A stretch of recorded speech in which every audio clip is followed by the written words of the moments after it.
Shalom adik-adik. Shalom juga. Wah, ada Kakak Brian. Apa kabar hari ini? Pasti dahsyat, luar biasa. Yes, yes, yes. Nah, hari ini siapa yang mau mendengarkan firman Tuhan? Angkat tangan, angkat tangan. Kakak Brian mendengar firman Tuhan? Oke, teman-teman yang di rumah juga mendengar firman Tuhan. Adik-adik, angkat tangannya.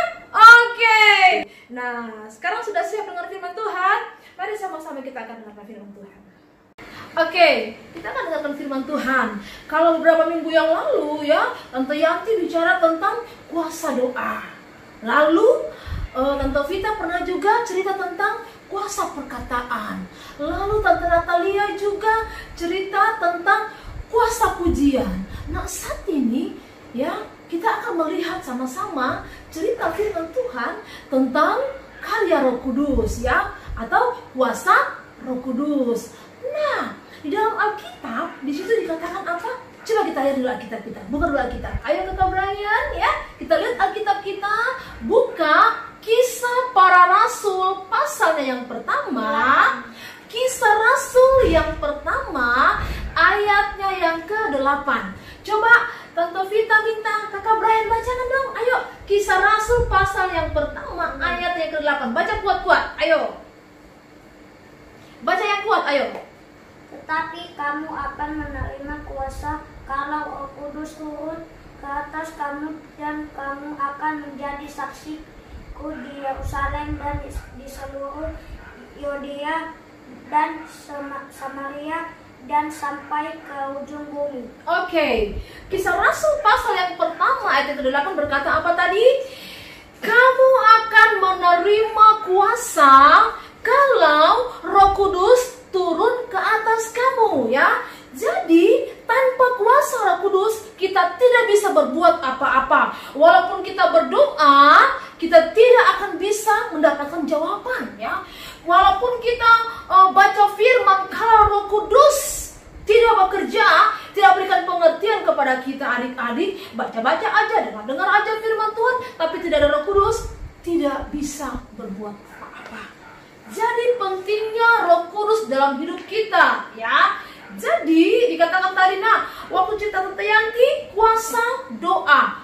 Kamu akan menerima kuasa kalau Roh Kudus turun atas kamu. Berarti Kakak Brian, kalau kita tidak perlu dengan Roh Kudus, kita tidak bisa berbuat apa-apa ya?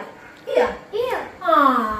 Jadi pentingnya Roh Kudus dalam hidup kita. Makanya bisa Papi Heski bilang gini ya, kita harus penuh dengan Roh Kudus dari anak kecil. Bukan nanti kita besar jadi mama-mama baru kita dikatakan penuh dengan Roh Kudus. Tidak, dari masih seperti Brian masih kecil, adik-adik yang di rumah masih kecil, harus penuh dengan Roh Kudus ya. Karena tanpa Roh Kudus kita tidak punya kuasa apa-apa. Kan kita tadi sudah ngomong, kamu akan menerima kuasa kalau Roh Kudus turun ke atas adik-adik Pelnap Samuel GPDI Kota Palu. Tepuk tangan dulu. Yeay. Tapi kita percaya adik-adik Pelnap, adik-adik Pelnap GPD Kota Palu dan Gajah Mada Pelnap Samuel penuh dengan Roh Kudus, dan kita akan penuh dengan kuasa. Contohnya kita perlu dengan kuasa karena Roh Kudus sudah dalam diri kita ya Brian ya, Kakak Brian ya. Nah, waktu kita berdoa kan kita diberi kuasa toh ya, karena Roh Kudus di hati kita, di hidup kita. Waktu Brian, mamanya Brian sakit, lalu mamanya Brian sakit, lalu Brian mendoakan mama. Kira-kira sembuh tidak Brian? Sembuh mama tidak? Sembuh. Kenapa? Karena Roh Kudus memberi kuasa kepada kita.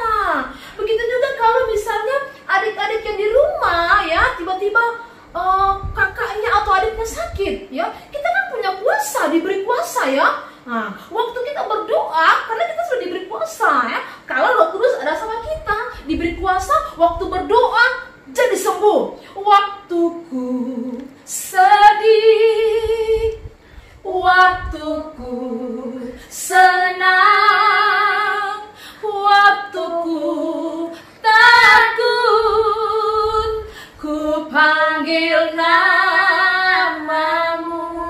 Nah, waktu kita takut, waktu kita senang, waktu kita sedih, Roh Kudus bekerja. Karena Roh Kudus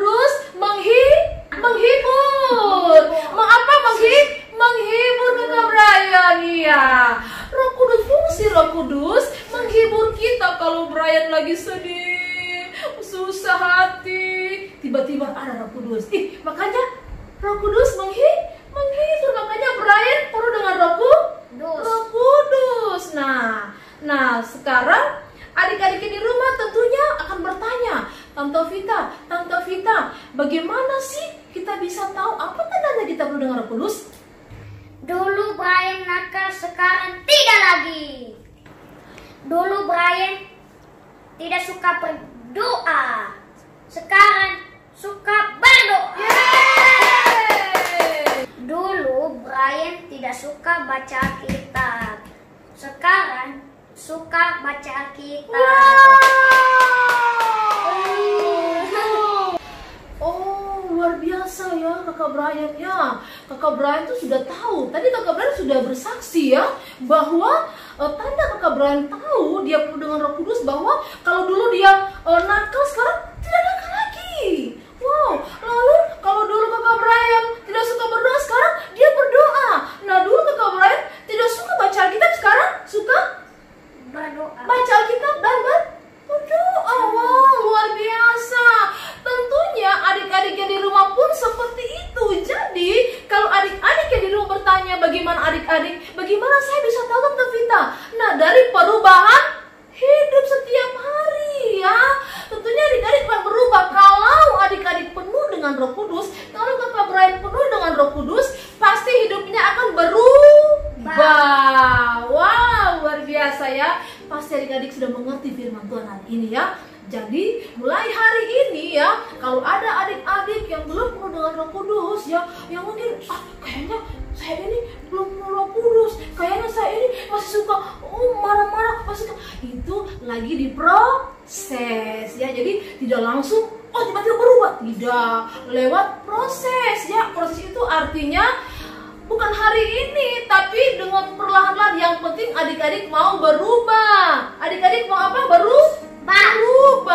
Iya, kalau berubah, kalau mau penuh Roh Kudus, berarti adik-adik mau berubah. Oke. Nah, hari ini kita sudah mengerti ya, sudah belajar firman Tuhan tentang kuasa Roh Kudus. Nah, berarti sudah tahu ya. Jadi Roh Kudus itu berkuasa ya, berkuasa merubah hidup kita ya. Roh Kudus itu bisa merubah hidup kita ya, sehingga kita dikatakan menjadi anak-anak Tuhan. Oke. Puji Tuhan adik-adik yang di rumah. Sore hari ini kita sudah belajar tentang kuasa Roh Kudus. Jadi kalau Roh Kudus turun atas kita, kalau kita penuh dengan Roh Kudus, kita diberi kuasa, kita berdoa, kita dijawab doa kita, lalu kita berdoa untuk orang sakitnya sembuh. Waktu kita berdoa orang susah diberi kekuatan. Waktu kita berdoa untuk orang yang sedih, pasti dia sukacita. Apa?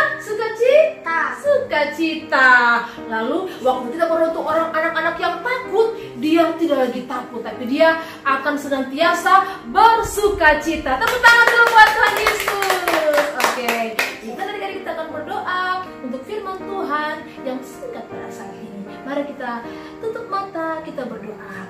Terima kasih Tuhan Yesus, kami sudah mendengarkan firman-Mu tentang kuasa Roh Kudus. Roh Kudus bisa merubah hidup kami. Roh Kudus bisa merubah hidup anak-anak sekolah minggu, Samuel GPD Kota Palu. Bahkan bisa merubah kami orang-orang tua yang sempat mendengarkan firman Tuhan pada saat ini. Terima kasih Tuhan Yesus, tanamkan di hati kami sehingga kami bisa mengerti, memahami firman Tuhan, dan kami melakukannya dalam kehidupan kami setiap hari.